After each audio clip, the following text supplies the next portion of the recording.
Buenas tardes a todos, ¿cómo les va? Bueno, vamos a proseguir, como les adelanté en la clase anterior, trabajando el tema del marco conceptual para la lectura de crónicas. Crónicas es esos papeles que ustedes se llevarán como observadores día a día después de haber observado un grupo operativo. Ahora en la práctica y cuando sean profesionales también. Siempre me gusta decir que eso que ustedes tienen ahí por escrito, esos papeles, esas hojas, tienen suma importancia. No son cualquier cosa. Ustedes están llevando documentación, decimos sensible, se están llevando cada vez que observen un retacito de la historia del grupo. Por eso esa documentación hay que cuidarla. ¿Se acuerdan de la regla de restitución? La de discreción, la de abstinencia de nuestro encuadre. Bueno, yo diría que aplica también a estas crónicas que ustedes en cada encuentro van levantando. Las crónicas hay que cuidarlas, no se dejan en cualquier lado. ¿Se entiende? No voy a un negocio, bueno, ahora no puedo ir a ningún negocio, pero y las dejo ahí en un mostrador o en la casa de una amiga o de un amigo o descuidadamente, las cuido. Es como les digo la historia de un grupo que estoy observando. Bueno, dicho esto, comenzamos. Voy a empezar la clase tomando un poquito lo que dije en el final del anterior, en el sentido de, ¿se acuerdan que habíamos hablado de existente intervención nuevo emergente? Y acá vale también una aclaración.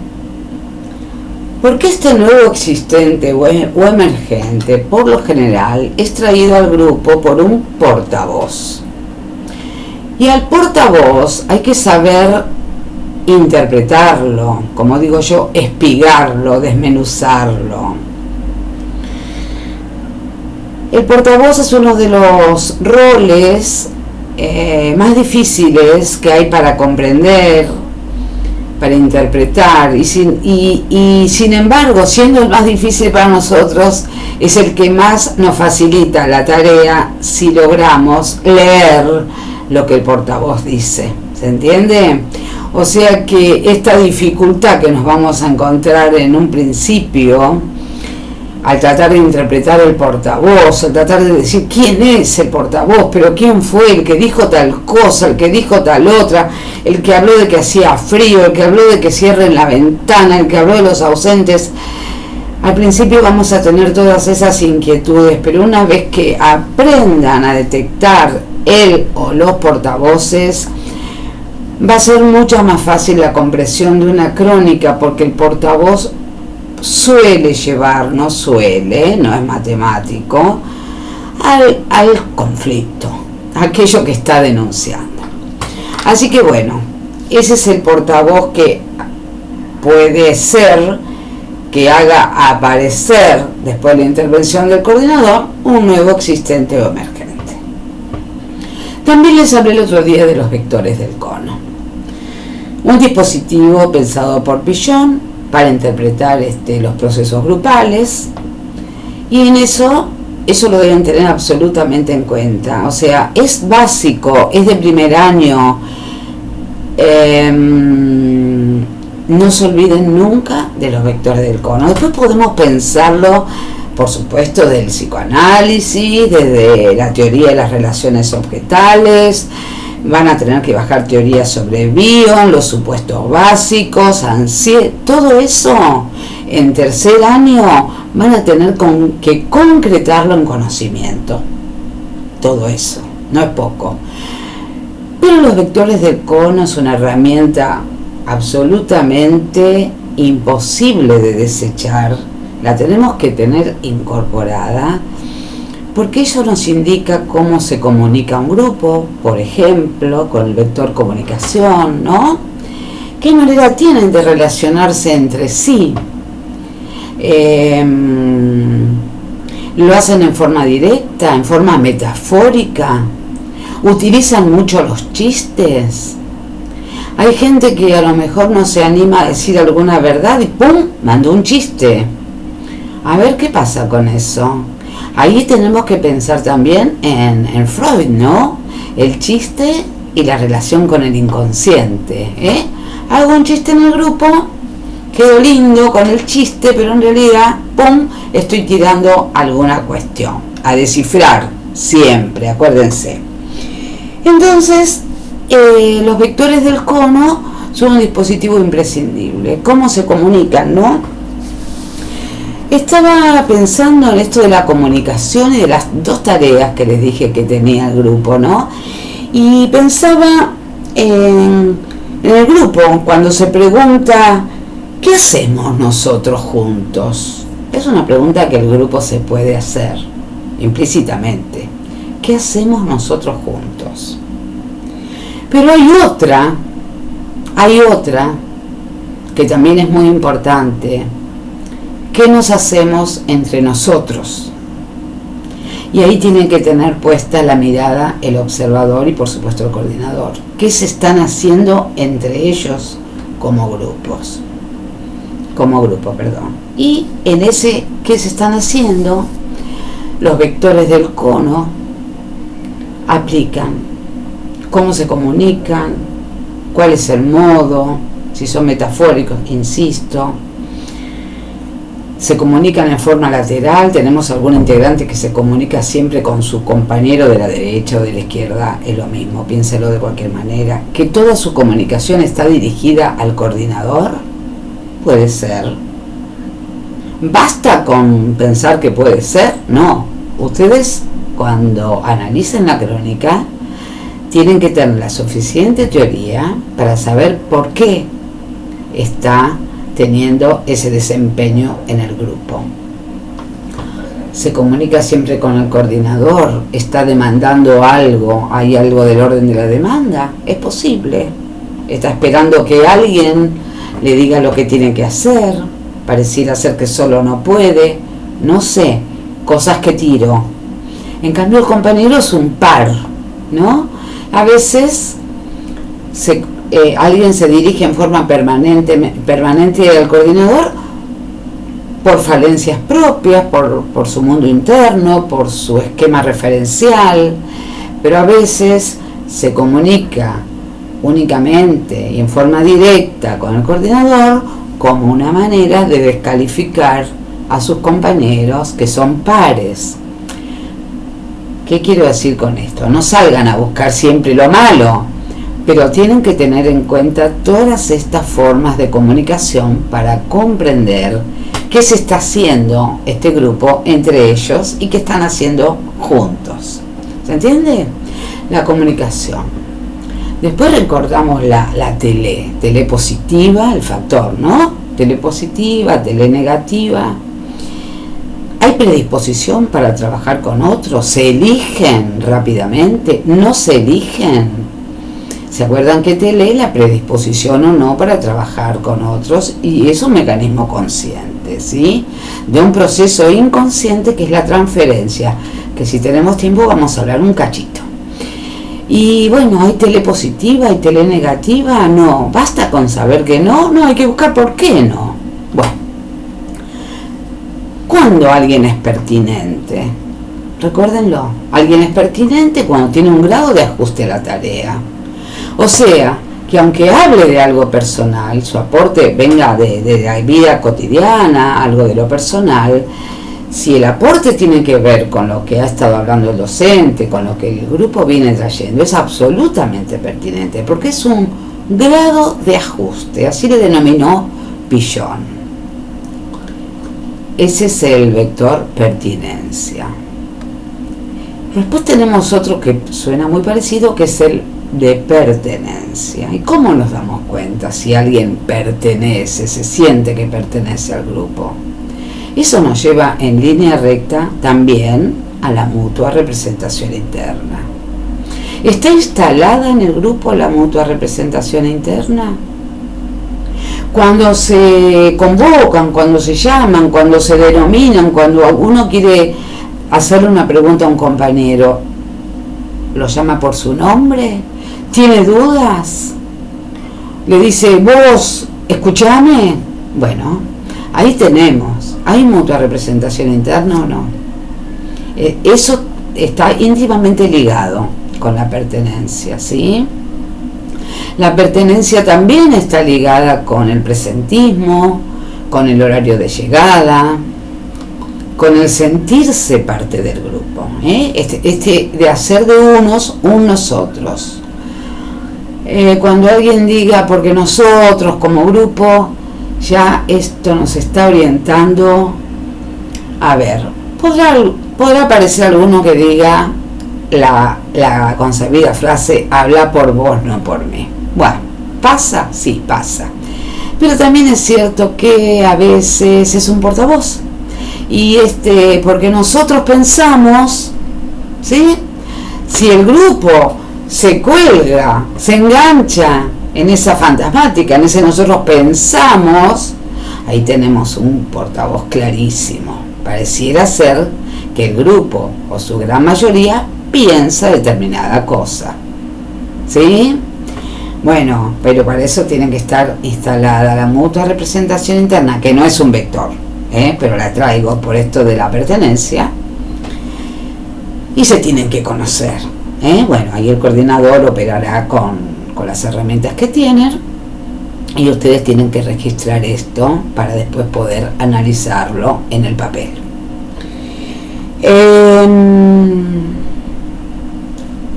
Cooperar es operar con otros. Bueno, es un vector que se suele ver fácil en el grupo, ¿no? Esto de la cooperación, es aquel que salta enseguida y dice yo lo hago, yo puedo hacerlo, yo armo el grupo de WhatsApp, yo lo traigo. Bueno, yo, que como es una invitación al trabajo y al colaborar, se convierte también en un nosotros, ¿no? Recuerden que cooperación para nosotros no es simplemente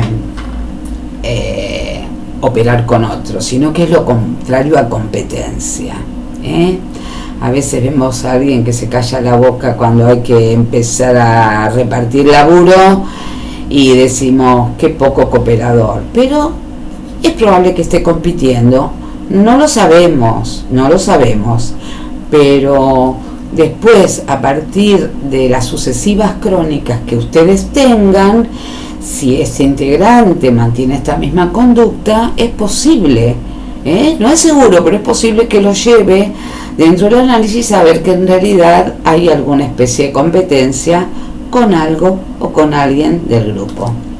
¿Se entiende? Bueno, no me van a poder contestar que sí, que se entiende o que no. Pero bueno, espero que después lo trabajen en el espacio de encuentro grupal. Son 7 los vectores. Bueno, el de afiliación, ya están todos afiliados, prácticamente no cuenta. Los vectores son 7. Sirven más que servir. De estos, de los vectores, se tienen que tomar para analizar los procesos grupales. ¿Estamos? Bueno, yo le hablé de una unidad de trabajo que era secuencial, que tenía una cronología y que podía aparecer varias veces durante la reunión grupal, que era, vuelvo a repetir, existente o emergente, intervención y un nuevo existente o emergente. Hoy vamos a hablar de 3 instancias que se dan en el grupo, que se dan seguidas y que no se repiten, ¿sí? Esto tiene que ver con la apertura, el desarrollo y el cierre. Así lo denominamos: apertura, desarrollo y cierre. Son 3 instancias de la reunión grupal. Entonces vamos a comenzar por la apertura, porque obviamente la palabra lo dice, la apertura se da en el inicio de la reunión. Acto de iniciación, dice una autora muy interesante, que sugiero que lean, que se llama Clara Jaciner. Dice que es un acto de iniciación, agujero o grieta. Agujero o grieta porque es el lugar donde se meten las cosas. Ahora vamos a ver qué se puede meter por una apertura. La apertura se da en los 10 minutos, 15 como mucho, del inicio de la reunión.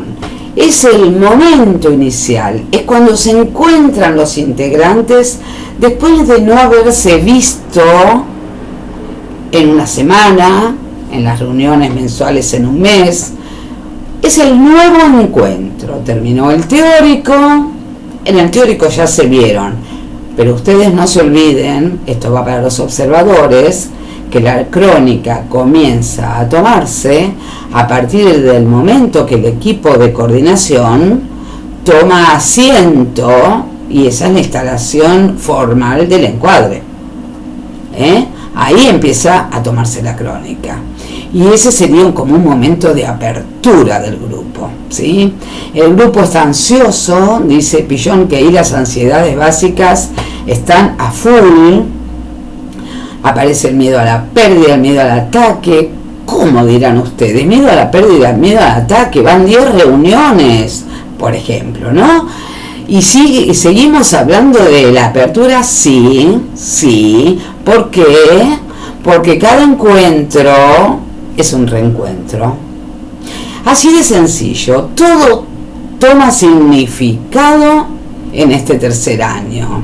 ¿Con qué se encuentran de nuevo los integrantes del grupo?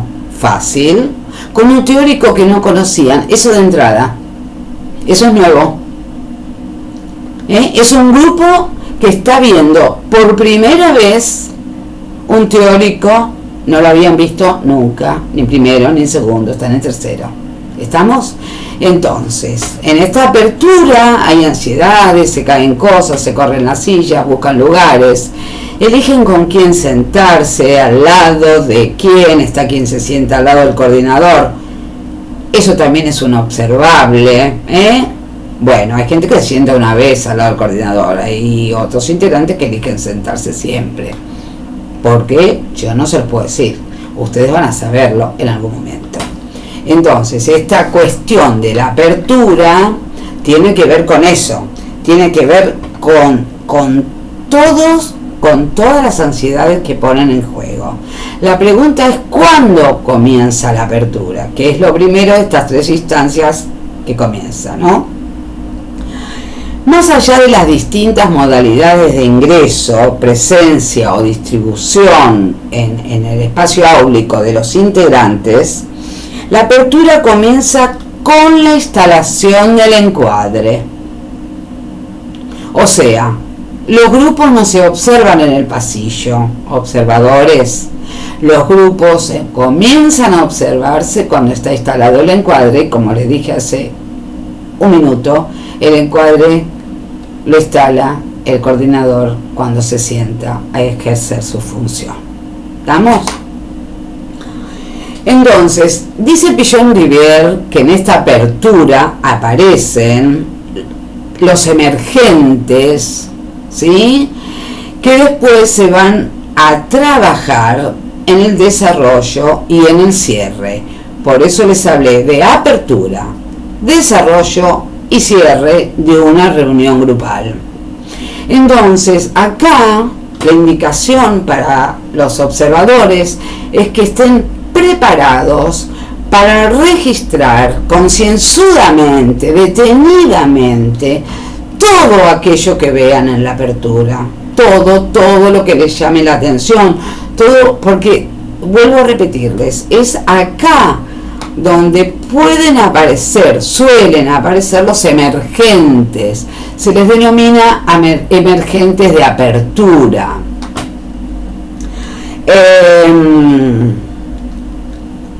Es donde la comunicación se sitúa alrededor de algo. Pueden empezar a hablar del mate. No trajiste el mate vos, les puede decir un compañero a otro. Antes de decir buenas tardes le pide por el mate. Bueno, anótenlo, regístrenlo, traten de no perderlo. ¿Qué hay ahí? ¿Hay algo de la orden del reclamo, del reto? ¿Pasó algo? Emergentes de apertura, hay que tenerlos siempre transmitidos por portavoces. Hay que registrarlos, dice Pillon, concienzudamente. Puede haber uno o puede haber varios emergentes de apertura. Una vez finalizada esta apertura tan ansiógena, cuando se empiezan a... Ustedes lo han vivido y lo viven. Se me cae la cartera, dónde acomodo el cuaderno, dónde miro a la coordinadora, miro a mi compañero, saludo. Bueno, en fin, por ahí durante la semana entre ustedes hubo alguna determinada comunicación, pasó algo que el coordinador ignora, por supuesto, y aparece ahí en este cuchicheo. Todo eso tiene que ser registrado concienzuda y minuciosamente. Luego de la apertura comienza lo que sería el desarrollo de la reunión. Esto en literatura está muy cerradito, muy interesante. Es el lazo, el nudo de un cuento, de una novela, ¿no es cierto? Bueno, no se olviden que Pillon nos habla de un modelo dramático. Entonces, después de la apertura, bajan las ansiedades, cada uno está en su sillita, y es ahí donde comienza el desarrollo de la reunión. Gente, si pueden ustedes comprender esto, realmente tienen ganado un montonazo, igual que esto de espigar al portavoz. Termina la apertura y comienza el desarrollo de la reunión. El grupo habla de lo que fuere, del teórico, se están conociendo, están haciéndose grupos, tarea implícita, todo lo que pueda pasar en un desarrollo. Después del desarrollo comienza lo que Pillon denominó cierre, el cierre de la reunión. ¿Cuándo es el cierre de la reunión? No es cuando el coordinador dice, bueno, grupo, nos vemos la reunión próxima. Buenas tardes, no. El cierre lo comienza a hacer el grupo unos minutitos antes del cierre formal que hace el coordinador. Estos movimientos, ¿no?, que empiezan a mirar a ver dónde habían dejado la mochila, a tratar de juntarse con el cuaderno si lo dejó por ahí en un escritorio cercano, eso ya va dando cuenta de que se viene el cierre, ¿sí? Y después, por supuesto, el coordinador dirá, bueno, nos vamos despidiendo, o utilizará las palabras que quiera. Quiero volver un poquito sobre esto. Apertura, registrarlo cuidadosamente los emergentes de apertura. Desarrollo, por supuesto, registrar todo lo que pasa en el desarrollo, y también registrar minuciosamente lo que suceda en el cierre. En el cierre, que el grupo comienza a prever, ¿sí?, desde una fantasmática, y se produce el cierre. La pregunta del millón es, ¿cuándo termina la apertura? ¿Cuándo termina la apertura? Técnicamente me refiero, para que ustedes puedan tener una lectura, y comienza el cierre. ¿Cuándo termina? Porque no es que el grupo dice, bueno, hasta acá fue apertura. No, eso lo tienen que ver ustedes. Pillon dice que la apertura termina cuando el grupo se instala en una temática, que puede ser el teórico o no. Por eso es tan importante que ustedes tengan claro el concepto de tarea, ¿sí? Puede ser que empiecen a hablar del teórico. Ay, ¿escuchaste lo que dijo el docente? Bueno, ahí estaría comenzando, y si alguien se engancha y le contesta que sí o que no, son unos minutitos, ahí ya nos dimos cuenta que terminó la apertura y ya el grupo está trabajando, entre comillas, con todo lo que vimos ya del trabajo de un grupo, está trabajando y a eso se le denomina desarrollo. Se calcula que una apertura más o menos normal, si no hubo ningún emergente así como muy terrible, dura unos 10 minutitos, es un ratito, ¿sí?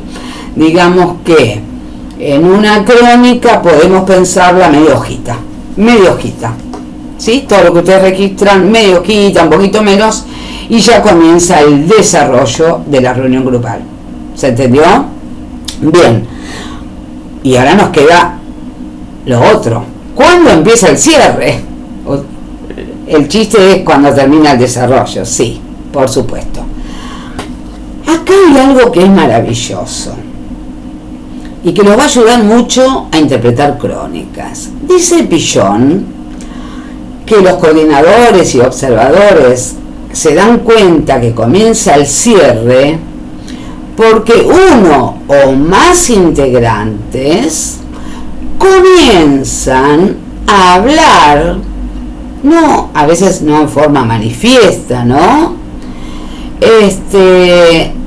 De la apertura, de algo que se dijo en la apertura, empieza como a aparecer en el cierre, ¿sí? De esos emergentes que les dije que registren, que tengan en cuenta, que los anoten. Después veremos si son emergentes, pero lo importante es escribir. Bueno, algo de eso aparece en el cierre, pero resignificado. Mientras hablo estoy pensando en darles un ejemplo, a ver si se me ocurre. Supongan que en la apertura se habló de que hacía mucho frío. Supongan que se habló del frío. Y en el cierre aparece la palabra qué pasó con los compañeros que no vienen. Mirá, acá corre esa silla que está vacía, por ejemplo. Y esto entonces es una resignificación del frío que hacía en la apertura. Y está resignificado porque el grupo dio cuenta de que había habido mucho ausentismo, o algunos se pudieron haber ido, hubieron sillas vacías. No lo dicen con las mismas palabras que en la apertura, lo resignifican, pero empieza a aparecer en el cierre. ¿Se entiende? Entonces, esta instancia se da una sola vez en la reunión. Apertura, que dura no más de 10, 15 minutos, como mucho. A partir de ahí un desarrollo y luego se empieza a visorar un cierre, que el grupo se regula maravillosamente, pero ustedes si le ponen bien una mirada y una escucha van a darse cuenta que el grupo empieza a cerrar, ¿sí? En forma, sí, sin que el coordinador aún haya dicho hasta la próxima, ¿sí? Emergentes de apertura. A veces es confusional, no hay un sentido, no se lo encontramos, no nos damos cuenta qué pasa, se agarran, se besan, saltan, hay como una cosa emocional muy grande, emotiva, ¿no? Ahí es donde también tenemos que ponerle la mirada a todo aquello que se destaque por lo sobreactuado. La pucha, pensamos, y se vieron hace una semana, ¿sí? Pero está sobreactuado un poquito, porque hay ansiedades, las ansiedades básicas. ¿Estamos, gente? Pillon habla de emergentes. Acá ya no habla de otra cosa que de portavoces, que son aquellos sujetos integrantes del grupo que por su verticalidad son los que denuncian el acontecer, el conflicto, el emergente. Una sugerencia, aunque a esta altura ustedes ya lo saben, no confundir emergente con portavoz. El emergente sería una problemática, una situación, y el portavoz, ¿sí?, es aquel integrante, como dijo Pillón en el Allá y Entonces, aquel que es más fuerte, el fusible, el que habla, el que denuncia. Y ahí tenemos aquel integrante que habla y se convierte en un portavoz. Espero que les haya quedado claro estos conceptos de apertura, desarrollo y cierre, y de los emergentes de apertura, que tienen que ser cuidadosamente detallados. Bueno, gente, a ver con qué seguimos. Nosotros hablamos de vectores del cono. Los vectores del cono son un elemento extraordinario para analizar los procesos grupales, pero ustedes vieron a Bion, vieron a Ancier, ya tienen absolutamente claro lo que es el polo técnico, el polo fantasiado. Y acá, polo técnico y polo fantasiado y supuestos básicos nos remite también a la tarea y a la pretarea. Ustedes se acuerdan lo que decía Bion en sus supuestos básicos: el supuesto básico de dependencia, supuesto básico de ataque y fuga, supuesto básico de emparejamiento. Cuando el grupo está en supuesto básico, no está en una tarea fluida, está esperando en que alguien venga para solucionarle todos sus problemas.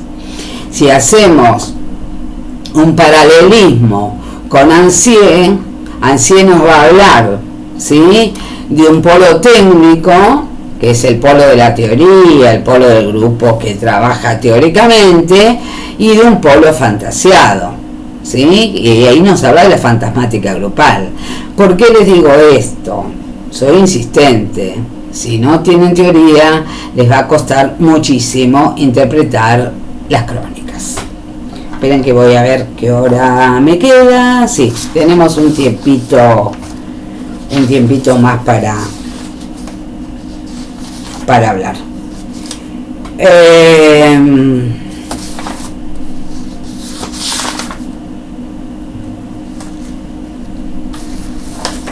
Les dije hoy, les hablé de dialéctica, les hablé de tarea y les hablé de proyecto.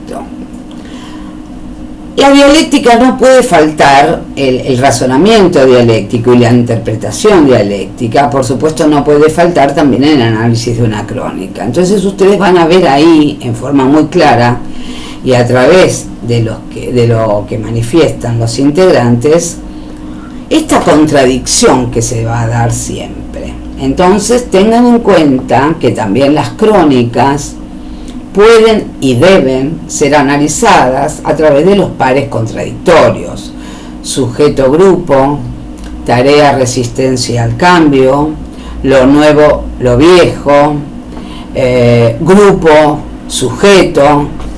Este tira y afloje que hay entre el individuo, ¿sí?, y el grupo. Todo eso tiene que ser analizado con una mirada dialéctica. ¿Qué nos está diciendo esto? ¿Qué le estoy diciendo yo? Que en los grupos nada es lineal.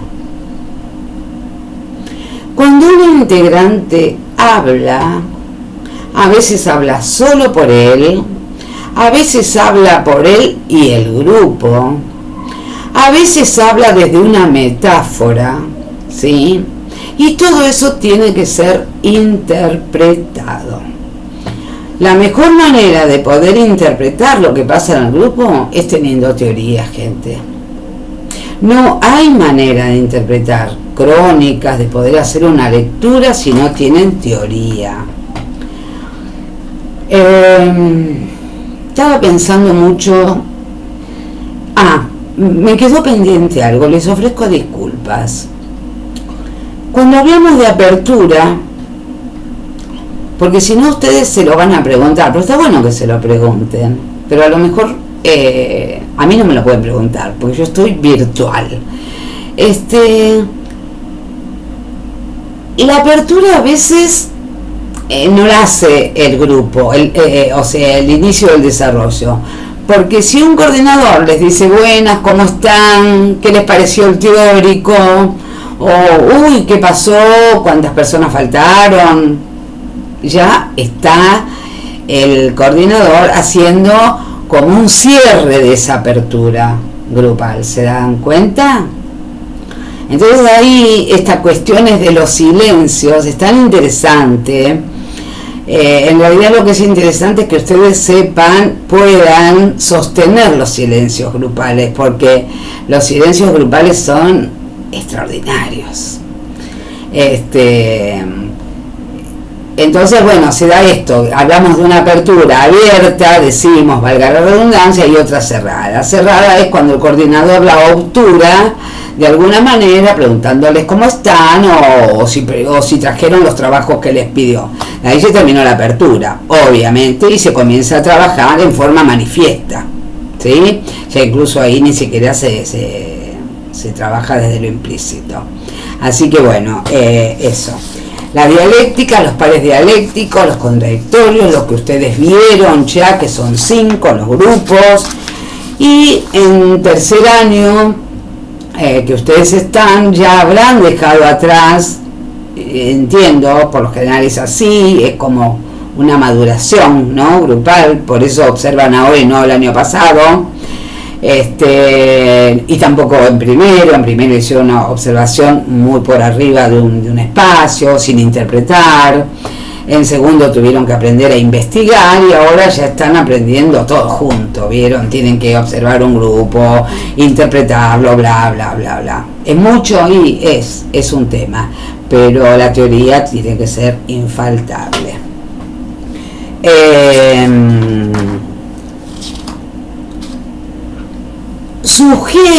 Sugiero que si tienen tiempo, vayan cuando van tomando crónica, como puntualizando, haciendo una rayita aquellos que ustedes consideran que son los emergentes. Por ahí no lo son, y no pasa nada si se equivocaron, pero estaría bueno para después, cuando van a revisar la crónica, a ver esto, cómo lo entendí en ese momento. Y vieron que les dije que los emergentes de apertura se resignifican en el cierre. O sea que muchas veces leer una crónica de atrás para adelante es un ejercicio muy interesante. La leo de atrás, o sea, del final, ¿no? En el cierre, a ver qué dice el grupo en el cierre, y me tomo 3, 4 párrafos, 3, 5 renglones, mejor dicho, no párrafos, y leo qué dijeron. Y lo cotejo con lo que tomé nota en la apertura. Y van a ver cómo van a empezar a entender lo que pasó ese día en esa reunión, porque no todas las reuniones son iguales, por supuesto. Bueno, hasta acá con el teórico. Creo que no me olvidé de nada. Si me olvidé de algo, por supuesto que ustedes tienen material muy interesante.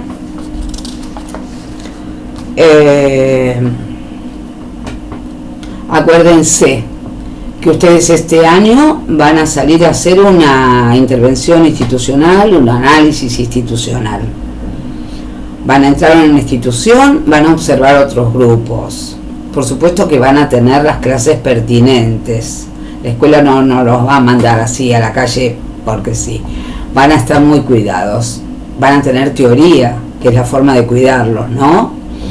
Pero esto, ¿por qué se los digo? Porque es muy común asustarse, pensar que no encuentran un lugar para observar, porque apuntan la búsqueda a un grupo operativo como el que ustedes se formaron, ¿sí? Y no lo van a encontrar, porque ese es un grupo artificial formado para que ustedes aprendan psicología social y para que después, cuando salgan a trabajar en la comunidad, lo traten de armar de la misma manera. ¿Siempre se puede? No siempre se puede.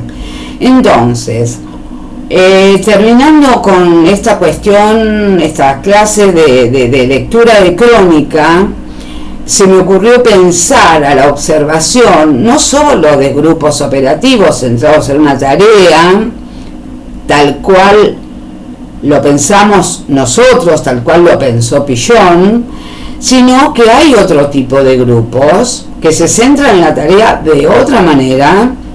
Es más, la tarea es otra, pero ustedes lo que siempre tienen que hacer es buscar la tarea. Si no hay tarea, sí que no pueden hacer la observación. Estamos, vuelvo como si fuera una crónica al principio, ¿no? ¿Por qué? Porque no hay grupo sin tarea. ¿Estamos? Entonces, la observación de ustedes va a estar centrada en la relación de los sujetos entre sí y cómo se conectan con la tarea. Bueno, gente, terminé la clase, espero les haya servido. Les pido disculpas que se apareció por acá mi perrito atrás mío. No sabía si cortar el video o dejarlo, y después pensé que bueno, estamos en cuarentenas. En cuarentena yo me cuido, ustedes también, y bueno, apareció el perrito acá en el escritorio. Espero que no les haya molestado. Traté de mantener el encuadre lo más rígido posible. Buenas tardes a todos y todas.